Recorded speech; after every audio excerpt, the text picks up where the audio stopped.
Останнє російське корито тікає з Чорного моря. Україна готова працювати з тим, кого кулі не беруть в Сполучених Штатах Америки, якщо він прийде до влади. Президент України Володимир Зеленський зробив низку важливих заяв і щодо нашого командування і діяльності Збройних сил України насамперед. Про це не тільки говоримо просто зараз. Ірина Узлова мене звати, зі мною Олександр Мусієнко, керівник Центру військово-правових досліджень. Щобудня із нами. Олександр, вітаю, раді бачити. Слава Україні! Героям слава, вітаю! Не міг початися рано краще, ніж коли ми дізналися, що за слідом і курсом російського військового корабля, в принципі, їхні рештки і пішли. Дмитро Плетенчук, спікер Військово-морських сил Збройних сил України, повідомив про те, що останній патрульний корабель Чорноморського флоту Російської Федерації, колись його так називали, зараз це підводна флотилія, просто зараз валить з нашого Криму. І запам'ятайте, каже, цей день. Тепер у росіян фактично залишається, день то ми запам'ятаємо, а вони безславну свою кончину свого флоту теж. Залишається здебільшого перевага в авіації, наскільки ми розуміємо, тимчасово окупованим Кримом, і то там прилітає, дай Боже, сьогодні знову фіолент, влучання, кажуть, що і по установках С-400, С-300, і не лише. А чи не повернуться, Олександре, ось ці корита, чи не будуть намагатися до акваторії Чорного моря, звідки вони забралися, куди далі пролягатиме їх шлях, і що дійсно тепер з плюсів залишається у ворога навколо тимчасово окупованого ним уже ненадовго Криму? Ну, справа в тому, що повернутися можуть, можливості є, поки є кораблі, і поки ворог окупує порти. Поки в них такий режим є, безумовно, вони можуть повертатися. Хоча, звичайно, це ризиковано, тому що сам момент переходу кораблів, як тільки це стає відомо нашим силам оборони, нашій розвідці, це означає, що ворог ризикує. Реально ризикує тим, що фактично він може зіткнутися з доволі таки важкими для себе наслідками, в тому плані, що просто ці кораблі можуть бути атаковані надводними дронами і не тільки надводними дронами, власне кажучи, які модернізуються, модифікуються, ми бачимо ці чудові результати. Тому теоретично, звичайно, можуть повертатися, але з надзвичайно великими ризиками.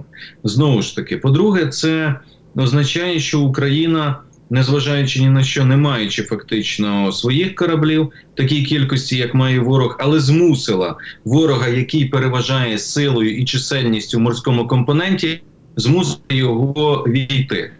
І це дуже важливий момент. Це вже досягнення і це певна перемога. Далі за цим, звичайно, мають іти наступні логічні кроки. Це продовження нанесення ударів по об'єктах ворога в Криму, продовження нанесення ударів і по системах ППО, і по інших військових об'єктах з метою забезпечення фактично деокупації Криму в майбутньому, або, знову ж таки, щоб ворог платив високу ціну за його окупацію, щоб півострів був ізольований, щоб там було небезпечно окупантам як на морі, так і в повітрі, так і на землі. І, звичайно, треба буде в подальшому ці завдання виконувати. Прекрасно, просто в тому напрямку і будемо працювати. І що відомо про фіолент, що там могло бути знищено, що там за прильотики, 8 вибухів, щонайменше чули? Справа в тому, що на сьогоднішній день поки що є інформація попередня, що це військовий об'єкт, одна із військових частин, яка фактично забезпечувала в тому числі організацію зв'язку і спостереження. Знову ж таки, ми можемо говорити про послідовність цих ударів. Там була жива сила ворога, і там була певна техніка і обладнання. От зараз важливо дочекатися результатів, але, скажімо так, цікаво, насправді цікавий об'єкт міг бути. І це свідчить про системність дій, тобто ми бачимо, що українські сили діють послідовно, вони обирають за групами цілі. Тобто є ППО, ми бачимо, як наносять удари, є станції стаціонарні, спостереження і розвідки, є станції пересувні, і є військові частини, тобто люди, інженери, технарі, які забезпечують цю роботу цього. І по них, звичайно, відпрацьовуються. Знову ж таки, можна сказати, що Крим, як, скажімо, фронт, він живе своїм життям. Тобто ми бачимо, що незалежно від того, що б відбувалося на інших ділянках фронту, по Криму будуть наноситися удари стабільно. Тут є консенсус у нас всередині і є консенсус із нашими партнерами, які кажуть, що цю роботу варто продовжувати.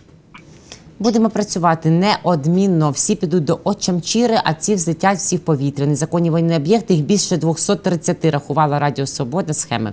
Далі рухаємося. Президент України Володимир Зеленський поспілкувався сьогодні із українськими журналістами і відповів на чимало питань. Зокрема, Зеленський прокоментував ту інформацію про очікувані нами F-16 і каже, в принципі, те, що казали ми і раніше, що ми не побачимо їх в такій кількості, аби встановити паритет цього року. Але ми працюємо, і каже, є двосторонні домовленості цікаві. Також сказав про те, що нам треба ще повністю закрити небо 25 систем Петріот. Втім, зрозуміло, з безпекових питань, щоб не знав про це ворог, сказав, що не буде казати, скільки ми маємо вже. Також прокоментував і очікування підготовку другого саміту миру, і мобілізацію, яку йде по плану, але не вистачає тренувальних майданчиків. В цьому допомагає Польща. І не тільки. А що ми маємо розуміти ключове з цих заяв, кому вони адресовані? І про F-16, звісно, і про Петріоти, про ППО цікаво, тому що це якраз захист нашого неба і вирівнювання перед агресором. Що можемо отримати? Чи реальні ці цифри? Теж не питаю, скільки є зараз. Будь ласка. Ну, справа в тому, я думаю, що важливо. Президент України дав прес-конференцію, і це дуже добре, тому що багато тем, багато питань.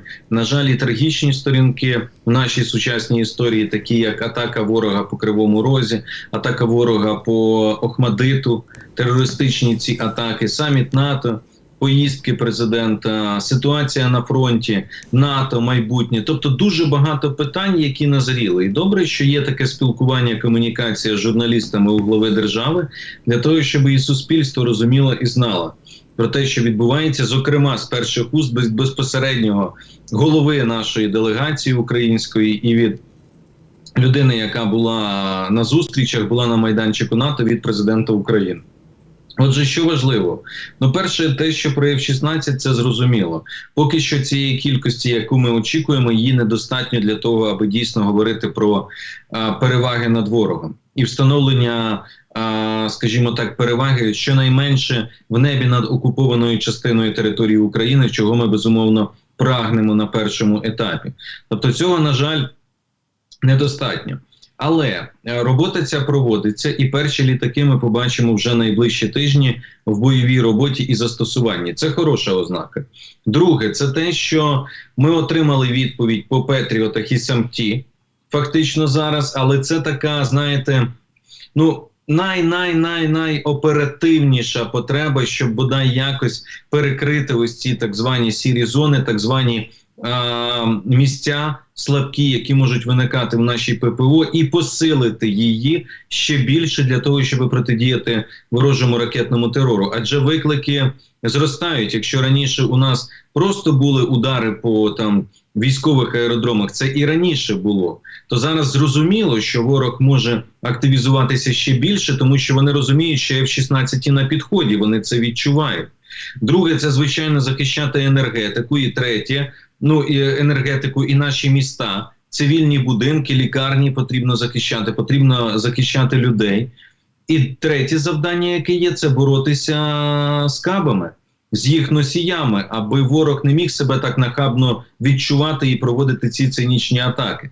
Тому є потреба, і 25 систем якраз було вираховано для того, щоб і перекрити зони, по маршруту яких можуть рухатися ракети при масштабних атаках, і в тому числі для того це потрібно, щоб прикривати великі обласні центри, ну почати щонайменше з міст-мільйонників великих, Київ, Одеса, Дніпро, Запоріжжя, Харків, Львів і так далі, для того, аби вони були захищені, і далі рухатися, перекривати зони, все більше робити безпечного простору над нашою територією. Такі розрахунки.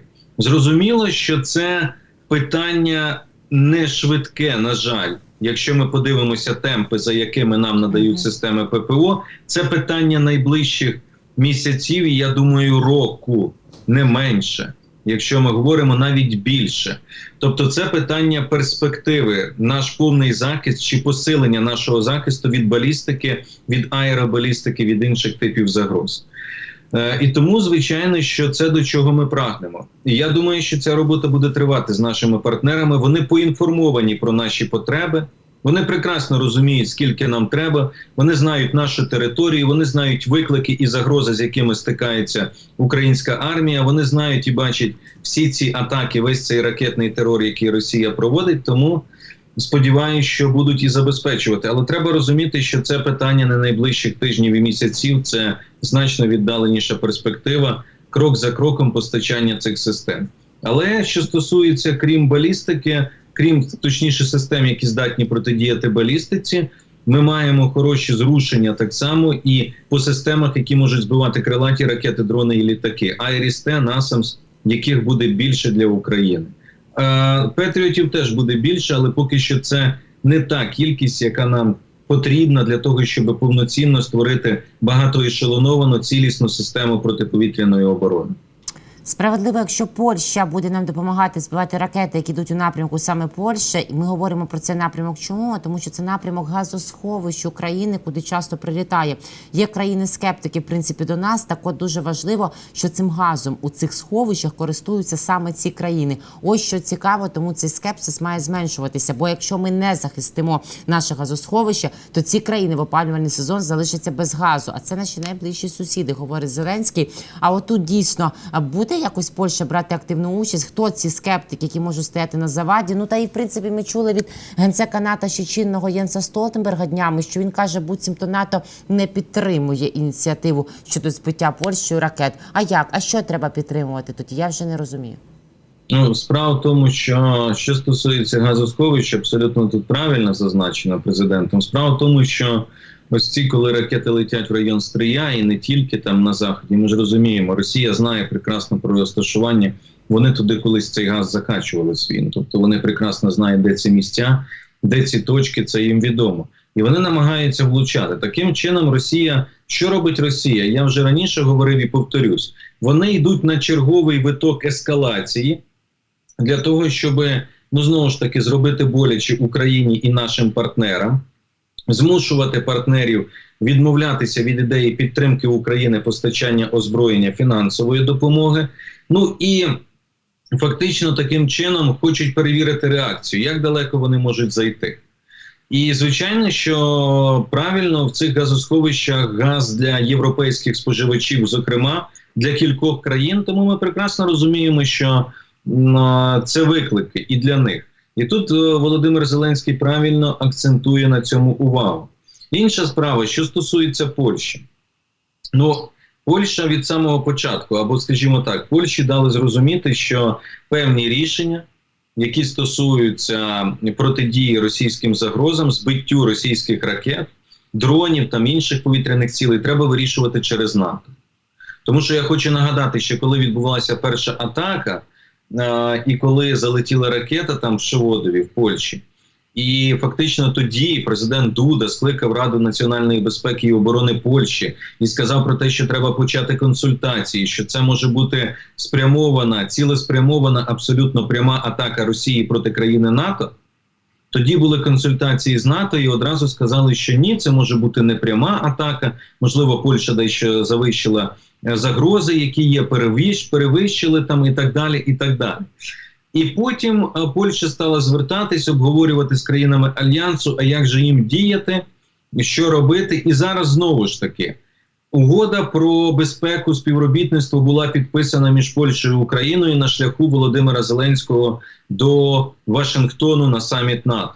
В цій угоді чітко зафіксовано, що Україна не заперечує, аби в нашому повітряному просторі Польща або на своїх літаках F-16, або зенітно-ракетними комплексами Петріот і інше могла збивати ракети і таким чином допомагати нам захищати наше небо від російського терору. Ну, але Польща знову ж таки запитала НАТО. До цього Польща теж запитала НАТО і скерувала свою заяву щодо тих ракет, які там кілька місяців тому на 9-10 секунд порушували повітряний простір Польщі. Російські ракети залітали, потім розвернулися і полетіли в Україну. До речі, щодо того інциденту, НАТО так і не опублікувало заяву, реакцію жодну. Я, принаймні, ніде цього не бачив. Ну і знову ж таки, от зараз вони звернулись до НАТО, а НАТО на сьогоднішній день, в НАТО немає консенсусу щодо того, щоб польські літаки залітали в небо і повітряний простір на території України і збивали ці ракети. Вони наразі поки що, принаймні, вважають це ескалацією проти Росії, що може призвести до ядерного протистояння. І до того, що країни НАТО можуть більше втягуватися в війну, що, мовляв, не всі хочуть. А те, що не всі хочуть, на жаль, це поки що так. Не знаю, чи хоче, але каже, я цього не боюся. Президент України Володимир Зеленський так він коментує ймовірність вже дуже високу, очевидно, приходу Дональда Трампа до керма Білого дому знову. 45-й, який хоче стати 47-м. Так, і ми будемо працювати, каже президент України Володимир Зеленський. Будемо працювати ми, в Путіна тим часом мовчать, кажуть, що Путін не дзвонив Трампу. Я кажу, може би слухавку, звісно, не взяв. Тут же ж теж питання. Що ви бачите, Олександре, ми з вами не спілкувалися, за взагалі цією історією з інцидентом, з замахом на Трампа, наскільки він використає його, наскільки цим може скористатися Російська терористична федерація, яка вже хіба візитівку Яроша не знайшла, але нас уже теж звинувачувала. І наскільки це змінить щось для нас? Це є переломним моментом і тим замахом, тією кулею, яка змінює хід історії, чи не зовсім? Ну, справа в тому, що сама ця вся історія і все, що відбувається, мені здається, безумовно, вона буде використана зовнішніми ворогами США і противниками, тому що дивіться момент, які ці події відбуваються. По-перше, не до кінця визначеність, чи буде балотуватися Джо Байден від демократів, чи буде інший кандидат. Но ми незабаром дізнаємось. Кандидат або кандидатка. Або буде Байден. Тут питання пристрасті ще вирують, на шпальтах ЗМІ обговорюють, демократи між собою дискутують, але незабаром буде певна визначеність. І тут ще і з Байденом, вибачте, з Трампом, якби що сталося. То уявіть собі, якби замах був вдалим. І Трампа вбили. Як би це поглибило кризу, антагонізми, протиріччя і тертя в американському суспільстві, які є.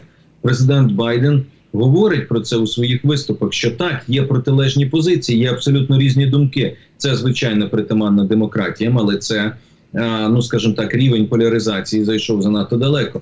Варто тільки подивитися соціальні мережі після замаху на Трампа, що пишуть з одного боку прихильники Трампа, такі ярі, як вони звинувачують фактично демократів в тому, що це могло бути вигідно Байдену і демократам. І що пишуть, відповідно, демократи, звинувачуючи і говорячи про те, що це могла бути інсценуація з метою забезпечити кращі бали для Трампа на майбутніх виборах. І кому це все вигідно? Ось це все в один момент. Коли і у демократів не все гаразд, не знають до кінця, хто буде кандидат, а республіканці взагалі могли втратити кандидата. Напередодні фактично національного конвенту республіканської партії, де буде все офіційно затверджено, і Трамп оголосить, я думаю, що віце-президента, який з ним піде. Це була б криза дуже серйозна. Кому це вигідно? Я думаю, що в першу чергу Росії, Китаю, можливо. Ми ж це розуміємо.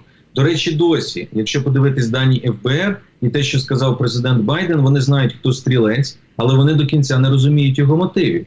І хто може стояти за ним. Це теж питання, яке потрібно з'ясувати.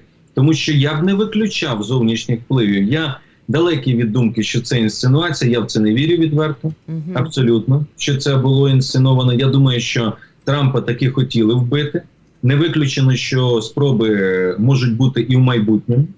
І тому я думаю, що мета цього всього – це спричинення хаосу. Це зіткнення, розумієте? Це зіткнення між демократами, між республіканцями. А такі вже відбувалися не так давно. За минулі 10 років, давайте подивимося. Ну там 9 років, 8 років. Зіткнення між Black Lives Matter і власниками зброї. Антагонізми, протиріччя, як Трамп пішов з посади, коли був штурм Капітолія. Дуже багато таких моментів насправді виникало. І тому я думаю, що за цим стоять зовні сили, які хотіли би, аби ця ситуація далі розгоралася. Я спочатку думав і не відкидаю, звичайно, що це міг бути якийсь одинак, фанатик, політичний терорист, активіст, але питання в тому, що ніде не всплило жодних його записів, жодних його пояснень. Зазвичай люди, які йдуть на такі кроки, вони хочуть увійти, знаєте, увінчатися славою, отримати свою хвилинку слави, свої лаври, і, звичайно, для них це момент. Тобто він мав би щось оголосити, а ні жодних записів, жодних записок, жодних відео не залишилося. і ФБР продовжує розслідування. І я б не відкидав зовнішнього сліду тут, і зрозуміло, кому це вигідно, що Росії так само це може бути вигідно. Олександре, взагалі є теорії, версії, що ось такі фанатики приховано на різних форумах, їх можуть надихати, інспіровувати різні сили зовні, і вони цьому впливу і піддаватися, що, можливо, зовсім вони не діють самостійно, а такі історії теж ж відомі? Та відомі, безумовно. Ну, тут треба розуміти, що дійсно так. Ну, варто розуміти, що хтось в своїх ідеологічних устремліннях іде настільки далеко, коли він готовий своїх опонентів просто знищувати. Ну, тобто не просто там з ними сперечатися, перемагати їх на виборах, а знищувати. Тобто це вища стадія протистояння, яка, ну, тобто, як тут треба розуміти, що в США ситуація внутрішньополітична складна. Варто тільки подивитися на опитування і питання, які хвилюють американців. Ну, там досить багато внутрішніх питань, економічні, безпека кордонів, інфляція і так далі, і так далі. Міграція, особливо робочі місця, пільги, володіння зброєю, бо дуже-дуже багато. І щодо них є реально дуже полярні думки. І безумовно, коли виникає ця поляризація, яка неодмінно породжує радикалізм в певних, скажімо так, чи то в лівих, чи то в правих, які видозмінюються відповідно в ультралівих і ультраправих, безумовно, ці середовища вони можуть піддаватися впливам.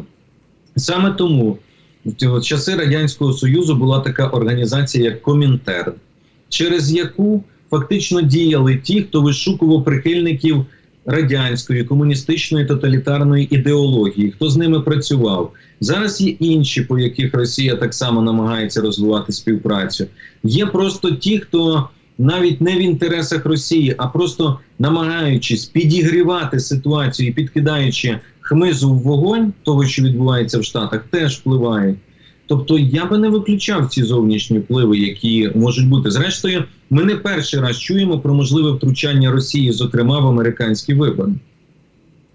За яким сценарієм і шляхом, яких є, очевидно, два, стати політично дорослими, загасити ось цей градус і охолонути, як самі закликають і представники Конгресу від республіканської партії, і президент США Джо Байден, чи за таким шляхом підуть кандидати і політичні сили, чи все-таки в такому полоні передвиборчих гарячих баталій будуть намагатися використати по повній ті інциденти, які відбуваються, і не факт, що це не призведе дійсно до ще більш потенційних загроз ескалації всередині самого американського суспільства, яким, як ви влучно зауважили, буде вигідно користуватися Російською Федерацією. Чи можемо ми спрогнозувати, чи це зараз тільки будуть показувати найближчі дні, тижні, місяці?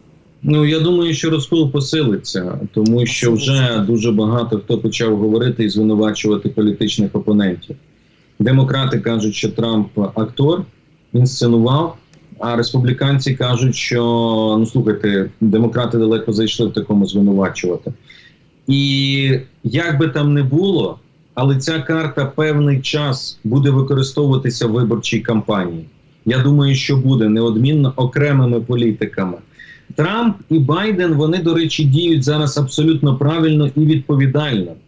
Тому що вони ж теж мають відчувати, що якщо зараз підігріти і розбурхати пристрасті, це може дуже далеко зайти і завести, і потім цю ситуацію буде все важче зупинити.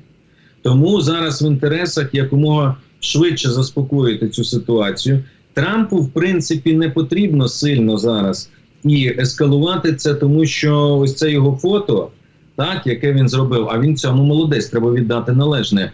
І це не те, що постановка, просто він як досвідчений політик, все ж таки, людина, яка має досвід в шоу-бізнесі, я хочу нагадати, в зйомках, роботи на камеру, він прекрасно розуміє, що величезна кількість людей зараз його знімало в цей момент. І він зорієнтувався, зробив цей жест, і кадр вийшов дійсно важливий, приголомшливий. Ну, він буде це використовувати. Але чи означає це, що перемога у Трампа в кишені? Не думаю. Все ж таки ще довго. Ще є час до виборів. Ще не ясно остаточно, хто буде кандидатом від демократів. Тих, хто сумнівався і хто не дуже довіряє Трампу, зараз вони отримали так само, скажімо так, моменти для роздуму. Інформацію, чи Трамп це не інсценував. Ну і так далі. Тому подивимося. Ну далі буде, я думаю, що боротьба жорстка і час від часу. Не Трамп безпосередньо, а окремі політики можуть говорити про те, що значить демократи хотіли і Байден не сприймає його як кандидата в президенти. Тобто говорити про це будуть. Безумовно, це так само буде темою для дискусії, яка буде і далі поляризувати думки. Олександр, в нас буквально хвилина залишається. Бантік. Повідомляють Радіо Свобода з посиланням на супутникові знімки, що російський диктатор обклався ще більше панцирями навколо своєї резиденції у Валдаї. Ще один ЗРК «Панцир» от просто так. Це він злякався того інтерв'ю Буданова, який сказав, а було вже кілька замахів на диктатора, і вони поки не вдалі. Але кожне поки може стати вже вдалі. Я думаю, що так, це одна із причин, але ще причини в тому, що він же спостерігає, наскільки Україна покращує спроможності і здатності в атаках нашими безпілотниками. Вони розуміють, що ми вже застосовували і були практики фактично таких бойових навчальних польотів наших ракет «Нептун» дальністю до 1000 кілометрів. І тому я думаю, що реагують. Тому я думаю, що остерігається, і завдяки ось цим спроможностям наших сил оборони, які тільки зростають, ми бачимо, що це працює. І Путіна це реально турбує. Тому він обкладається, тому він бачить, що як працює російське ППО. Він розуміє, що треба ще більше ребів. І він не вірить в те, що та кількість, яка була, його може врятувати і убезпечити. Тому я можу привітати всіх дотичних і виробників дронів, і тих, хто їх застосовує, всіх представників Сил оборони, тому що це можна сприймати як визнанням їхньої роботи від Путіна. Ворог боїться, ворог остерігається, значить наші сили на правильному шляху. Туди і рухаємося. Олександр, від душі дякую вам, що ви рухаєтеся разом із нами. Дякую за вашу аналітику. До зустрічі завтра. На все добре. Дякую, на все добре. Олександр Мусієнко, керівник Центру військово-правових досліджень. Моє ім'я Ірина Узлова. Друзі, дякую, що ви дивитеся. Приходьте до нас завтра. Підписуйтеся, будь ласка, на YouTube Олександра Мусієнко Channel. Просто в описі під цим відео активні сині літери, а також на YouTube Західнету. 24-го. Дякую за довіру. Бережіть себе, вірте в Збройні Сили України. Побачимось і переможемо.